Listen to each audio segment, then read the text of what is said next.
Who wrote the scriptures? Who wrote the Shastras? And how did they know what to write? How do you know that God is real?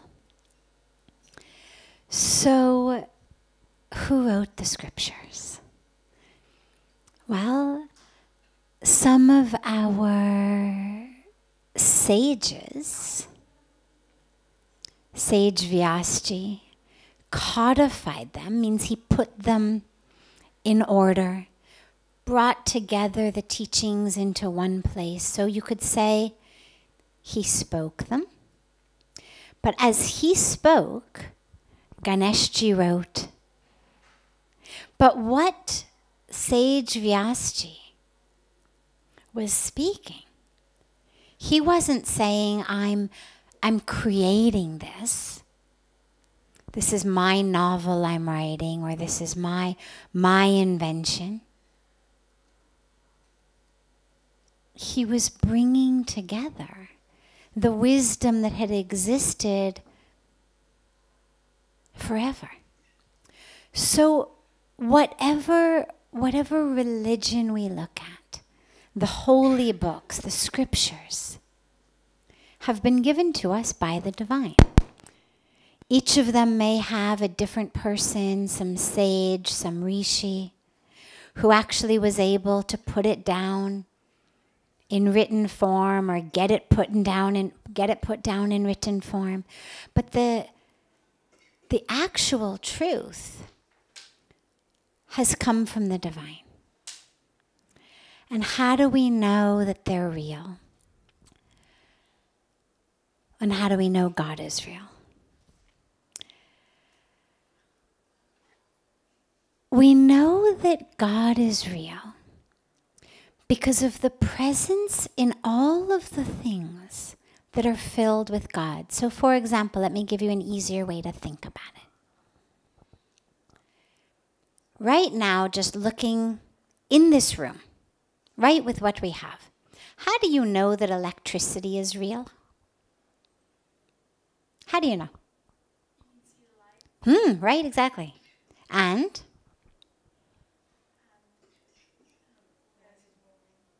Microphone? Yeah, so the microphone is working.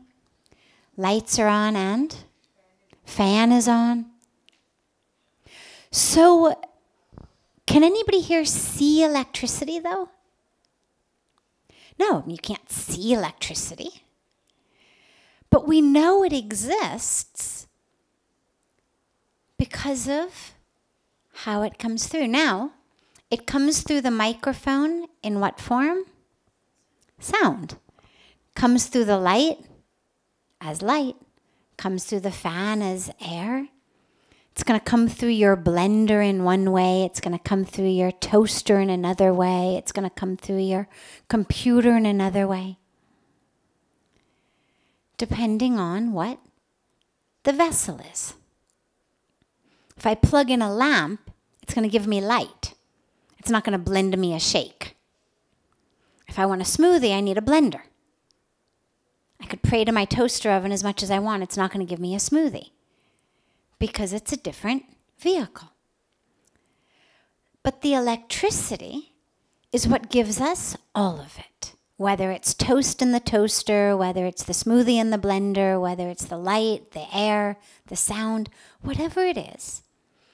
Doesn't matter how beautiful your lamp is, how expensive your blender is, how wonderful the microphone may be.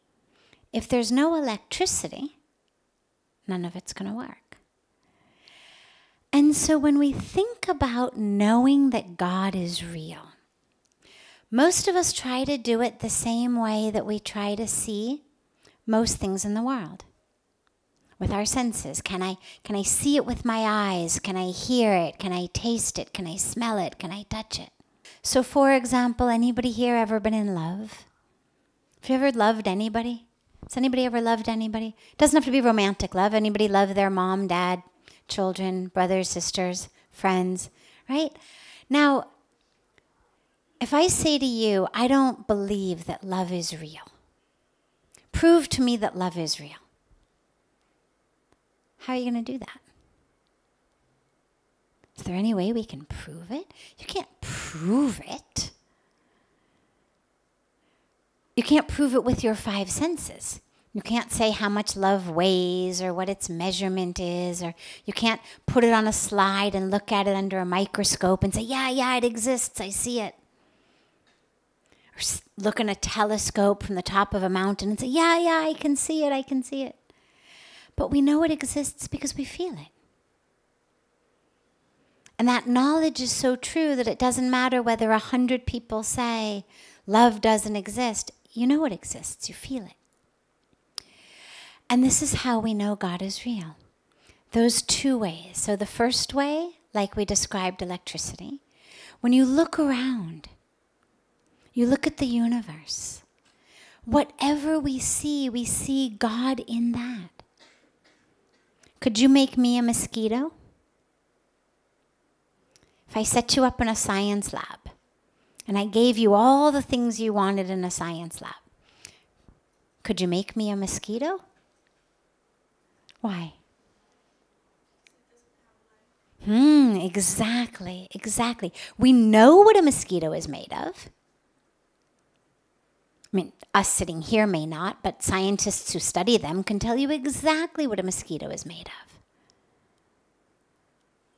Could tell you exactly what a leaf is made of. We can't even make a leaf. Anything that requires life,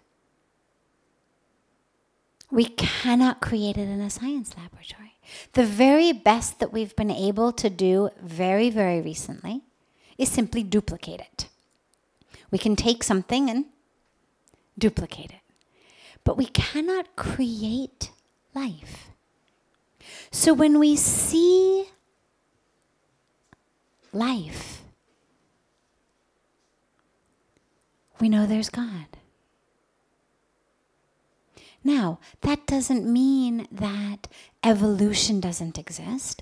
I'm not saying that all of us have been put here because God sitting up in heaven has waved a wand and says, zap, you should exist, you should exist, you should exist. We've come into the world the most biological, natural, evolutionary way. But if you look at science, if you look at how we got here, if you look at evolution, well, what's obvious is someone, somewhere, needed to know what they were doing. Because this is way too perfect and way too complex for even today, with the best scientists, the culmination of thousands of years of scientific study, the best of them are living now. Because they're building on what those who lived in the past did. But even at this pinnacle of science, still can't create a mosquito. Forget a mountain, a river, a person. So when we see that which exists, we know there's someone, something through whom that exists. Like when we look at the light, we know there's electricity even though we can't see it.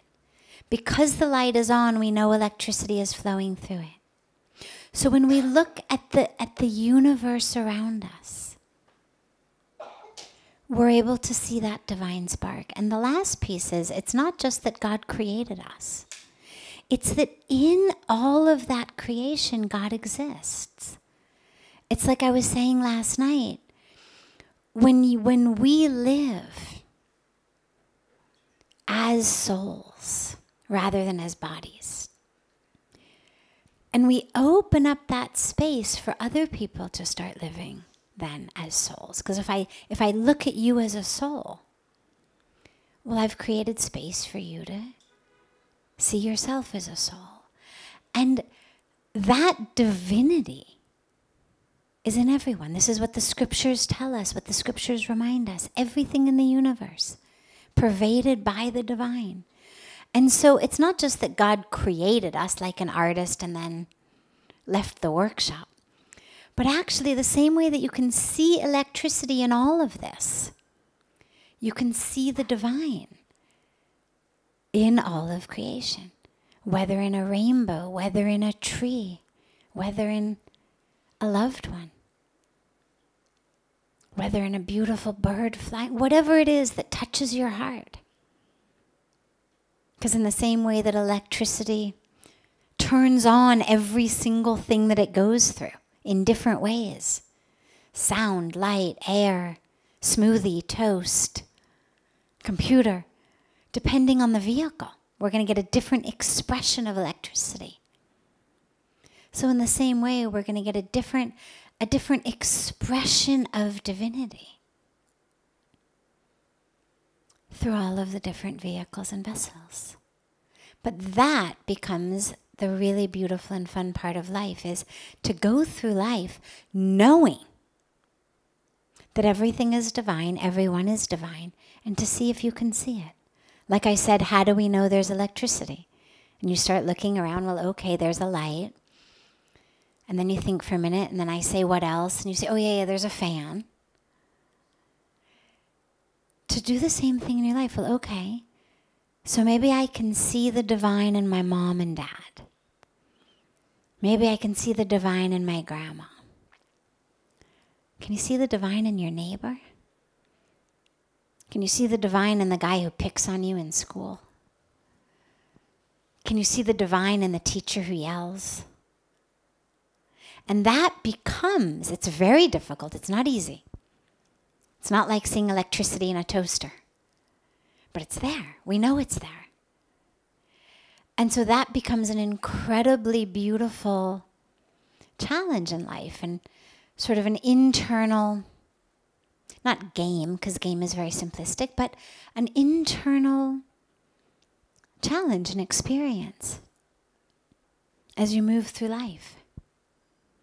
An inner test you can keep giving yourself, quiz every Friday, okay.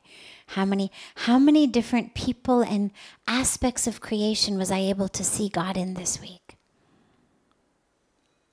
And if you start looking like that, what you're going to see is you're going to start to see the divine so much that you'll feel that God exists. You won't need to use the brain to understand, well, how do I prove it? How do I touch it? What does it feel like? How much does it weigh? When do I see it? But you'll feel it, and you'll see it.